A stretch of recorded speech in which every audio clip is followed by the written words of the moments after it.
தன்னோட மொபைல் ஃபோனை ரோஹிணி தான் எடுத்துட்டாங்க அப்படின்ட்டு முத்து ஸ்டேஷனில் கம்ப்ளைண்ட் பண்ணுறாரு.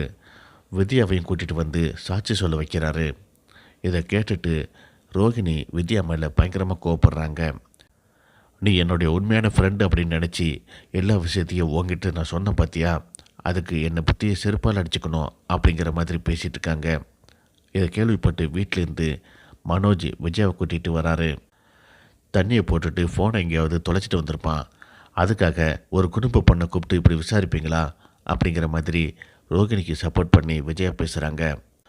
நாங்கள் ஒன்றும் தேவையில்லாமல் யாரையும் கூப்பிட்டு விசாரிக்கிறதில்ல. குற்றவாளிக்கு எதிரான சாட்சி பலமாக இருக்குது, நீங்களே கேளுங்க அப்படின்னு சொல்லிட்டு வித்யா வாயாலேயே எல்லா உண்மையையும் இன்ஸ்பெக்டர் சொல்கிறாரு. இதை கேட்டு விஜயா எதுவுமே சொல்ல முடியல, திருன்னு முடிச்சிட்ருக்காங்க. அந்த நேரம் சிட்டியை கைது பண்ணி கூட்டிகிட்டு வராங்க. இவன் தான் சார் எல்லாத்துக்கும் காரணம். இவனும் இந்த பார்லர் அம்மாவும் சேர்ந்துக்கிட்டு எல்லா வேலையும் பார்த்துருக்காங்க.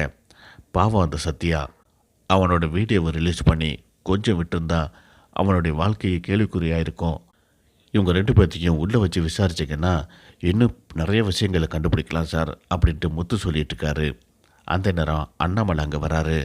முத்தை பார்த்து, என்னப்பா இது, இப்படி கேஸை கொடுத்து ஏன் இப்படி எல்லாரையும் கொண்டு வந்து இங்கே நிப்பாட்டியிருக்கிறேன், எதுவாக இருந்தாலும் வீட்டில் வச்சு பேசிக்கலாம், நீ கேஸை வாபஸ் வாங்கு அப்படின்னு சொல்லி கேட்குறாரு. இல்லைப்பா, என்னுடைய மொபைல் ஃபோனை இவங்க எதுக்காக எடுத்தாங்க, அந்த உண்மையை எனக்கு தெரியணும், அந்த காரணம் எனக்கு தெரியாமல் நான் கேஸை வாபஸ் வாங்க மாட்டேன் அப்படின்ட்டு முத்து பிடிவாதமாக இருக்கார். கடைசியாக இன்ஸ்பெக்டர் அந்த ரோஹிணியையும் சிட்டியையும் பிடிச்சி உள்ள லாக்கப்பில் வைக்கிறாரு.